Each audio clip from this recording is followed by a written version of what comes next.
Jesus. Musho Jesu wethu ekuseni. Musho Jesu wethu ekuseni. Hallelujah. Jesus. Ngibingelele ubaba nomama.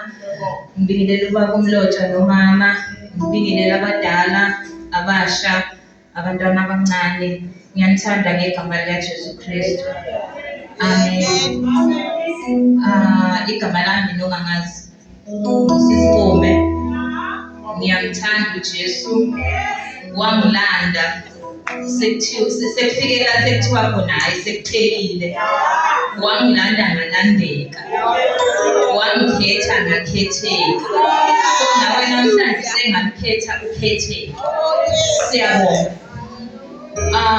Umama uthe ucela ngizofundisa kancane. Angazi noma ngiyakwazi ukufundisa kodwa ngithemba ukuthi lokho engizofundisa ngibona uNkulunkulu abefuna ukuthi nikuthi. Sizofunda ku 1 Corinthians 12 verse 12.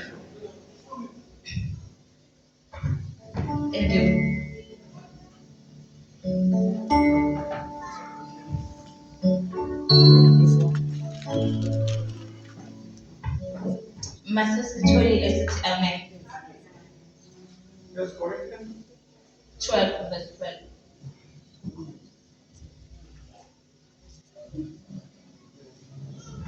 Ngokuba njengomzimba munye, kepha unezitho eziningi, nezitho zonke zomzimba, nakuba ziziningi, zingumzimba munye. Unjalo ke noKristu. Verse 13. Ngokuba ngamoya munye thina sonke saphakathiswa sibe mzimba munye. Noma singaba abaJuda, noma ngamaGriki, noma siyizigqila, noma singabakhululekileyo. Thina sonke saphuziswa umoya munye. Amen. Singahlala phansi bazalwane.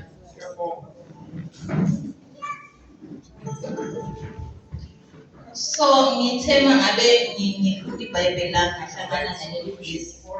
So kwaba kuningi okuvela engqondweni yami. So ngithe isihloko ibandla lingumzimba kaKristu. Amen. Sithola uPaul la ufundisa ibandla laseKorinte ngokuba moya munye nokusebenzisana ukuze kupheleliswe ibandla likaKristu. Amen. Uma ngabe ubuka umzimba womuntu unezitho eziningi. Ziningi izitho emzimbeni wakho uwedwa. Isitho nesitho sinomsebenzi waso. Amen. Indlebe inomsebenzi wayo. Amen. Iso linomsebenzi wawo, unyawo linomsebenzi wawo. Amen. Kanjalo nomzalwane emzimbeni kaKristu. Omunye nomunye unomsebenzi emzimbeni kaKristu. Haleluya. Kanjalo nabantwana bakaNkulunkulu ukuze imizimba usebenze kufanele onke izitho zomzimba zisebenze. Awukwazi wena ukuthi ungaba semzimbeni kaKristu ukuthi wena usonisitho. Awukwazi wena ukuthi ungathi ungumntwana kaNkulunkulu ukuthi wena awukho wakho umsebenzi endlini kaNkulunkulu.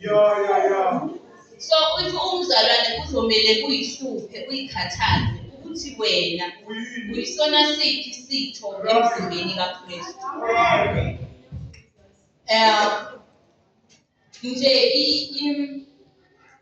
ngizofanisa njengekhala, ingqondo, ikhala, umlomo, amazinyo, ulimi, isisu. Izandla zakho if zizothatha into ebolile. Amakhala kuqala ayezwa atshela ingqondo ukuthi lokhu kubolile. Kodwa ingqondo ignora umsebenzi wayo, uthatha ufake emlonyeni. Iqhubeke ingqondo ignore ukuthi hayi kuya angidleki. Iqhubeke ugwinye. Uma kufika esifini isisu siyazi ukuthi lokhu akufanelekanga. Ngoba iphutha lenziwe umuntu oyi-1 lenziwa isitho esi-1 emzimbeni. Bonakala zonke izitho.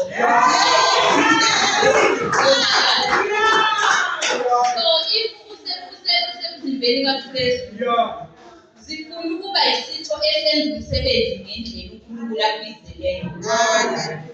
Ungavumi ukuba ulunyawo olufuna ngoba umsebenzi wesandla loyo. Isigcino if umzalwane ongawenza umsebenzi wakho ufuna ukwenza imisebenzi yabanye ngoba uhluleka ku-understand i-assignment onikeziweyo. Ugcina umzalwane ocomplainayo. Uba ngumzalwane othi ngaso sonke isikhathi ukhala ngokuthi awu-appreciate-wa.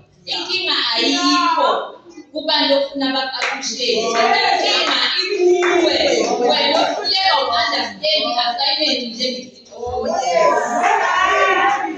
Ekuseni bazalwane bengifisa ukuthi if uma uyisandla liba isandla, uma uyingqondo yiba ingqondo, kodwa awungayitholi ungazazi ukuthi uyisona siphi isitho emzimbeni.